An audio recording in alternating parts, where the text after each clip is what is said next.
Mark Carney goes to Beijing and cuts a deal with China which reduces tariffs to 6.1% on 49,000 electric vehicles coming into Canada.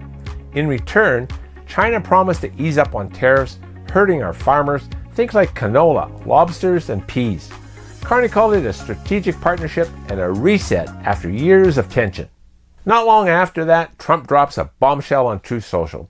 If Canada makes any kind of deal with China that lets their goods sneak into the U.S. market, he'll slap a 100% tariff on every single Canadian product coming south. He called him Governor Carney and warned that China would eat Canada alive. Harsh? Maybe, but spot on. Unless you've had direct business negotiations with China, you might not be aware that communication styles between the West and the East differ profoundly, leading to frequent misinterpretations.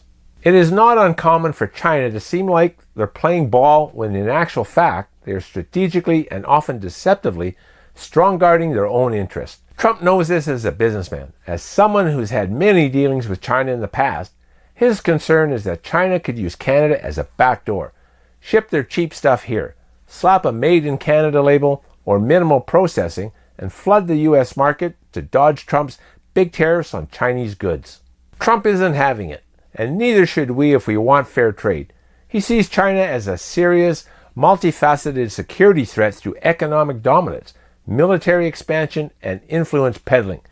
During the election campaign last spring, Mark Carney was asked, "What's Canada's biggest security threat?" And he didn't hesitate. I think the biggest security threat to Canada is China. We're heartened by the leadership of President Xi Jinping and the speed with which our relationship has progressed in recent months. And I believe the progress that we have made in the partnership sets us up well for the new world order. Despite his new world order and cozying up to the Chinese, you should also know that before the election, Carney called China a major source of foreign interference, geopolitical risks, election meddling, the works. In a public inquiry, he even labeled China the most persistent threat to our democracy and said that we had to counter it hard. But he also said he'd get a deal with Trump. One minute, China is the gravest danger to our security and sovereignty. The next, it's a strategic partner worth risking our most important trading relationship over, just to score a few tariff concessions while pretending it's all part of some grand, consistent plan. You can't have it both ways. If China's a threat to our security and sovereignty, cozying up economically just hands them more leverage.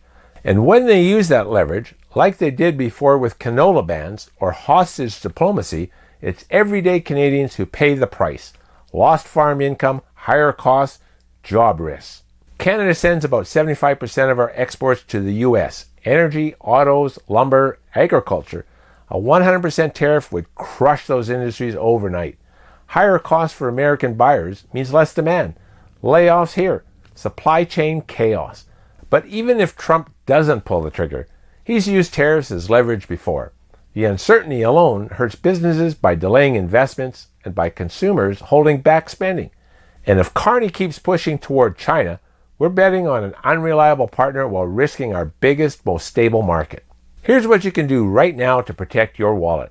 Diversify if you're in export-heavy sectors.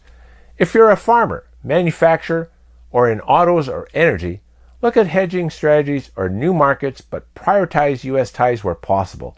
Build your personal buffer with trade uncertainty. Shore up that emergency fund. Aim for 6 to 12 months of expenses. High interest savings or short-term GICs are still decent with rates steady and some top out around 3.65% for 12 months. Watch your investments more closely. Trade-exposed stocks like resource companies could get volatile. Consider dividend payers in defensive sectors or U.S.-focused ETFs for stability. Stay informed and speak up. Contact your MP. Let them know you want Canada prioritizing secure, value-aligned trade, not flip-flopping with threats.